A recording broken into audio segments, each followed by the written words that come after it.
Not all chains make noise when they bind you. Unknown. Imagine this. You wake up, take a deep breath, and already feel the urge to fill the silence. Maybe with a notification, a trivial conversati. But what exactly are you avoiding? There's an addiction that has no smell, doesn't alter your eyes, leaves no visible marks on the body. And precisely because of that, it's more dangerous. It doesn't come in pills or glasses. It hides in routines, feeds on socially praised habits, disguises itself as productivity, kindness, entertainment, even spirituality. An addiction that causes no scandal, just emptiness. Maybe you know the feeling. Always busy but never fulfilled. Surrounded by people yet profoundly alone. Drenched in stimuli yet emotionally numb.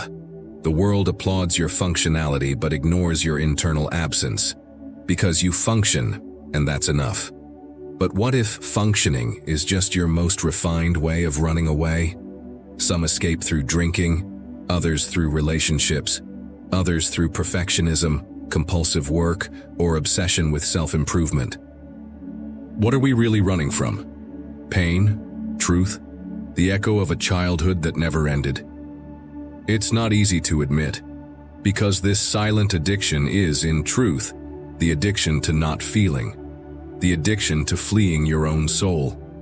With style, with intelligence, with a smile on your face. Emotional anesthesia, constant distraction, the fear of stopping, and having to listen to what's been buried for years. Have you noticed how there's always something new to learn, conquer, consume, improve? How our culture revolves around being more? And what if all of this is just noise? A distraction from the pain of not knowing who we are when everything falls silent? Have you ever asked yourself why sitting in silence is so uncomfortable? Why the night sometimes feels so heavy? Why that pause between tasks feels like an eternity? Maybe because in those brief instants, you almost touch what you fear most. The truth that lives hidden beneath all your functions.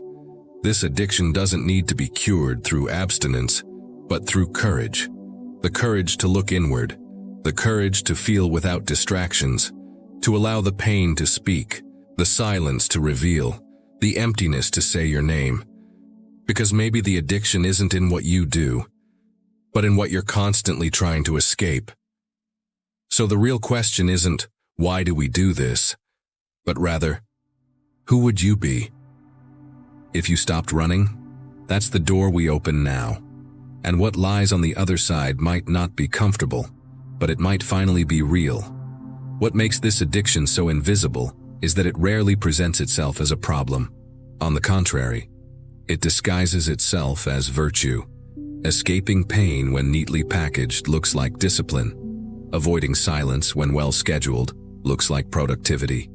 Distance from yourself when perfectly decorated looks like a social life. And so we go on, praised on the outside, hollowed out within. Carl Jung would call this loss of the soul, a subtle, gradual process where we abandon essential parts of who we are to maintain an image, a socially acceptable identity. We start living through the mask, not through the truth. The problem doesn't begin with the addiction itself. It begins with the pain that comes before the need to flee, with the psychic wound that taught us feeling is dangerous, that showing vulnerability is weakness, that showing up whole, with both shadow and light, is too risky. This addiction begins at the precise moment when, far too early, we learn that being authentic comes at a high price. Nietzsche wrote that, "Modern man no longer knows what to do with himself when alone." Not because he lacks options, but because in solitude, the inner mirror becomes impossible to ignore. And what that mirror reflects is often old voices, internalized criticism, inherited patterns, fears that aren't even ours, but steer our every step. We live in an era where being busy is a badge of honor. Distraction has become a lifestyle. The feed never stops. The noise never fades. And deep down, perhaps this is the greatest conditioning of our time. the fear of hearing ourselves. But that fear isn't baseless. It has roots. To Schopenhauer, pain is the baseline state of existence. Suffering isn't an accident. It's a reminder of our finitude, our limitation. And the human being, aware of this, seeks 1,000 ways to protect itself. In this context, escape is understandable. It is, paradoxically, an emotional survival mechanism. Only over time, this escape becomes a prison. Society trains us to avoid discomfort early on. Crying is shameful. Feeling sad is inappropriate. Feeling anger is wrong. So we internalize a silent command: feel as little as possible. And as good students, we obey. But the soul doesn't stay quiet so easily. It starts to scream through other means: insomnia, chronic anxiety, lack of meaning, unexplained exhaustion. Modern symptoms of an ancient abandonment. Viktor Frankl said that when a man can't find meaning, he distracts himself with pleasure. And this phrase reveals the philosophical root of our addiction, the desperate attempt to replace meaning with stimulation, pleasure with connection, agitation with presence. The pain of not knowing why we're alive is so intense that we'd rather not think about it. So we become addicted to everything that keeps that question from surfacing. But what if that pain isn't our enemy?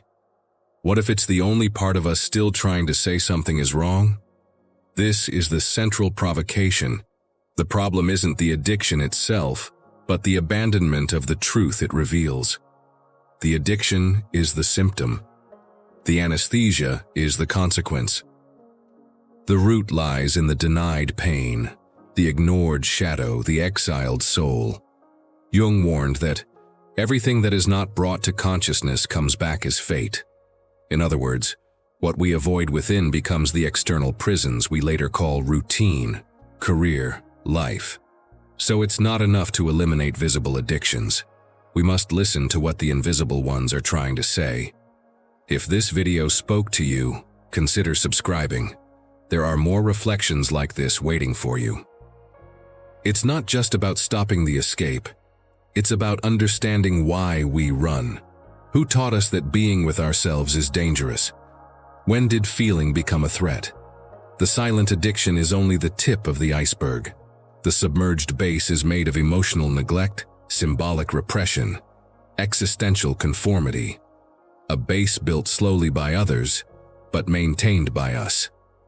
The good news is, if we were programmed, we can also be reprogrammed. But this requires philosophical courage.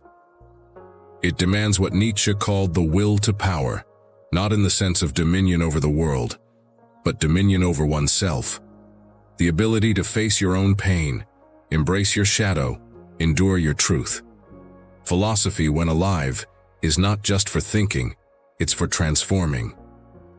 And now that we've uncovered the root of this silent addiction, the question that echoes is, what are the invisible consequences of living emotionally anesthetized? There is something deeply tragic about how this addiction operates. It doesn't destroy loudly. It seeps into silences, occupies small spaces, shapes everyday gestures. It leaves no dramatic traces, but slowly compromises the soul. And it's precisely this subtlety that makes it so dangerous. The consequences of this addiction don't appear as external catastrophes. They show up as internal absences. You don't lose your home, you lose yourself inside it. You don't lose your friends, but feel no one truly knows you. You don't lose direction, but no longer remember why you started walking. It's a kind of pain that doesn't scream but corrodes. Emotional anesthesia, sustained by constant distractions, produces a series of disguised symptoms. The first is value inversion. You begin to value what sustains the escape and dismiss what demands presence. You become functional, but hollow. And the modern world loves this kind of person. Productive, responsive, goal-oriented, but no longer asking why. Applauded on the outside, depleted on the inside. Another silent consequence is identity disconnection. When you continuously run from yourself, you lose touch with what you truly feel. You start living according to external patterns, borrowed desires, social expectations. And then there comes a moment when you look at your life and ask, who built this? Because it doesn't feel like mine. This kind of disconnection leads to what Jung called shadow alienation. When everything we don't accept in ourselves is projected onto others, we become intolerant, reactive, judgmental. But really, we're just reacting to our own denial. Repressed emotions don't disappear. They condense into symptoms: anxiety, irritability, insomnia, compulsions. All of it may be the soul trying to scream where its voice was silenced.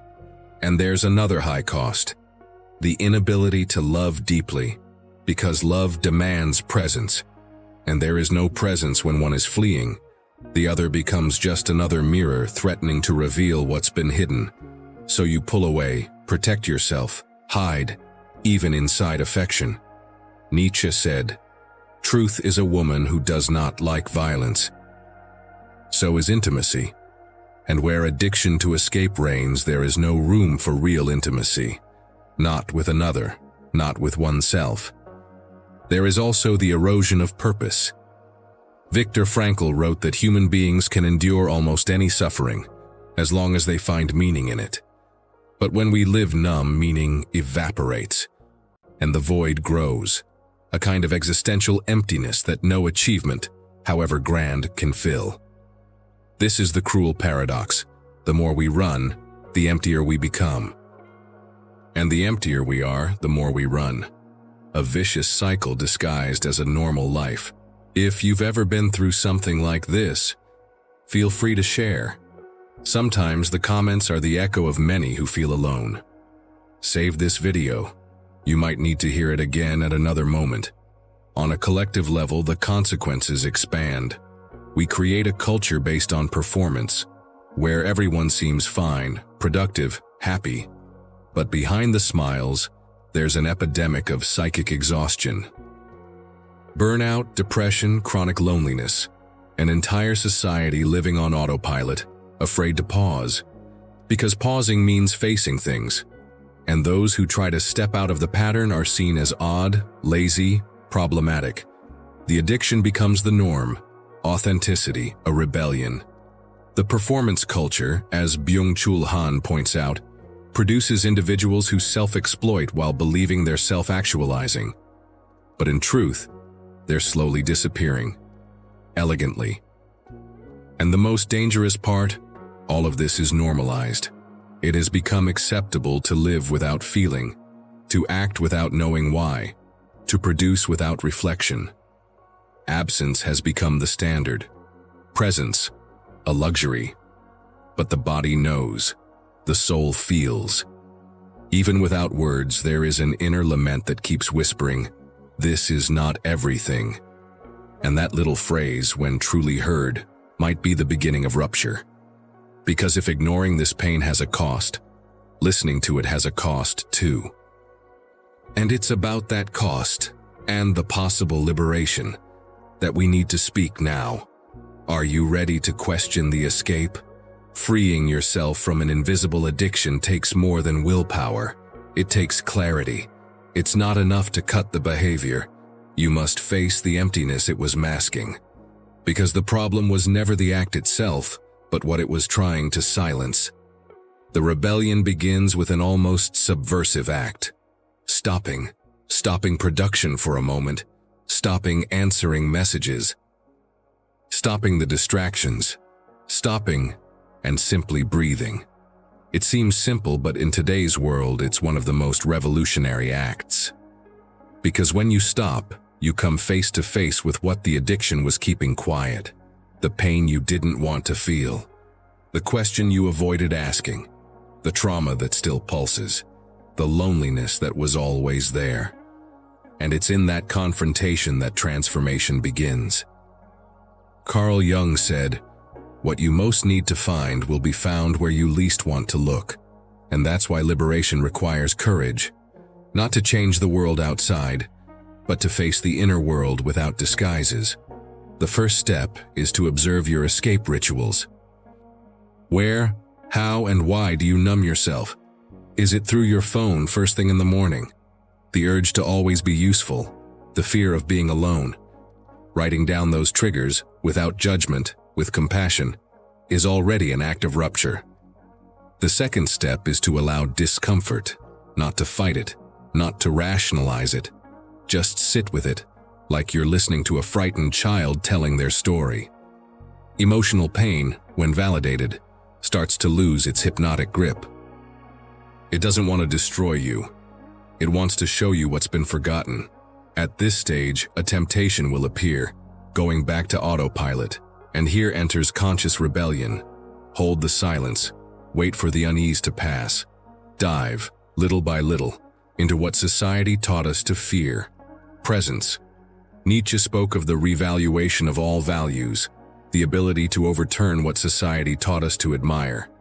In that spirit, rebellion is also a renewal of values. Trade productivity for presence. Trade perfection for truth. Trade performance for connection.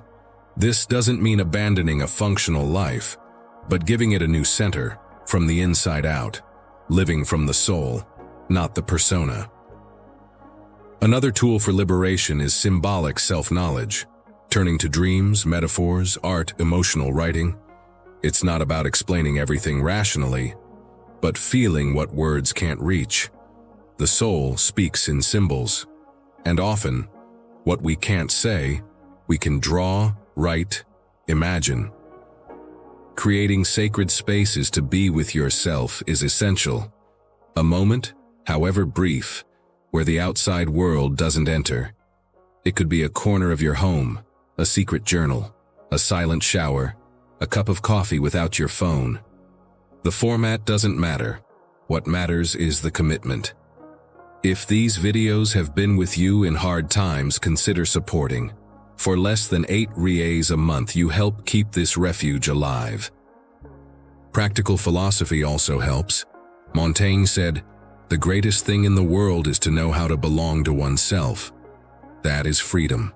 To belong to yourself, not to a function, not to an image, not to a past, but to what pulses in the present, even if it's still formless. And maybe the most powerful part of this rebellion is this: allowing yourself to feel without being useful, crying without reason, feeling sad without explanation, sitting without producing, loving without control. Because only in that space does the soul reveal itself, not as a concept but as a living presence. Some will call you strange, others will call you lazy, some may drift away, but slowly, something in you starts to return. A quiet clarity, a wholeness that doesn't depend on applause, a peace that doesn't require distraction. The rebellion deep down is not against the world, it's against the pact you made with escape. And when you break it, you don't just free yourself, you are reborn. And then a new dilemma arises. What will you do with this freedom now pulsing in your hands? There comes a moment when you realize everything you were searching for outside was always inside you. Not in a romantic or easy way, but as potential, as a seed. And that is one of the hardest truths to accept, that the presence you always wanted from others was actually a call for you to finally show up for yourself. That is the most powerful and most silent realization. You no longer need to run, because you're no longer that helpless child, nor the confused teenager, nor the performative adult trying to prove their worth. You are the one who listened to your own pain without running, and that changes everything. When you looked into the eyes of your shadow, you didn't break. When you stopped numbing yourself, you didn't collapse. When you allowed yourself to feel, you didn't go mad. On the contrary, you finally began to truly exist. And to exist in this context doesn't mean having it all figured out. It means walking in truth, even if through ruins. It means breathing deeply and knowing, there's someone home in here. Someone who feels, thinks, remembers, dreams. Someone who no longer needs to hide their complexity to be accepted. That silent addiction you carried wasn't just a habit, it was a pact with fear. And by breaking it, you rewrite your story. Not as someone who eliminates pain, but as someone who integrates it. Viktor Frankl said, "Between stimulus and response, there is a space, and in that space lies our freedom." That freedom is subtle, but transformative. It's the ability to no longer react automatically, to choose to be, to choose to feel, to choose to live. And with that, something changes radically. Your relationship with the world. You begin to see with new eyes. Shallow conversations no longer satisfy you. Aimless running no longer excites you. Social praise loses its flavor. Because you traded applause for peace, spectacle for wholeness, distraction for awareness, you begin to value pauses, silences, glances that don't lie, touches that say more than words, uncomfortable truths, underlined books, slow coffee. You begin to notice life in the details, because you no longer need to flee from them. The pain still comes, of course, but it no longer scares you. Because now you know, it speaks a language you've learned to understand, and sometimes you even thank it, because it's what brought you here. The silent addiction becomes conscious silence, and in that silence, something is born that cannot be bought, taught, or inherited. Real presence. Presence is what you missed even surrounded by people. It's what was missing in every victory that didn't touch you. It's what screamed between the lines of your exhaustion. And now it's here. With you. For you. This final realization doesn't need to be grand. It can be a whisper, a tear, a look in the mirror where, for the first time, you recognize yourself without needing a mask. And then you understand. True freedom was never about escaping pain. It was about walking through it consciously. Not to defeat it, but to return whole. And now, with this awareness, with this new gaze, with this soul once again inhabiting your body, the only question that remains is, what would it be like to live every day with this truth pulsing inside you? Perhaps that's the one question you'll never want to avoid again. There are more reflections like this waiting for you. The video on the screen now may be the perfect continuation of this journey. Click and keep feeling, thinking, awakening.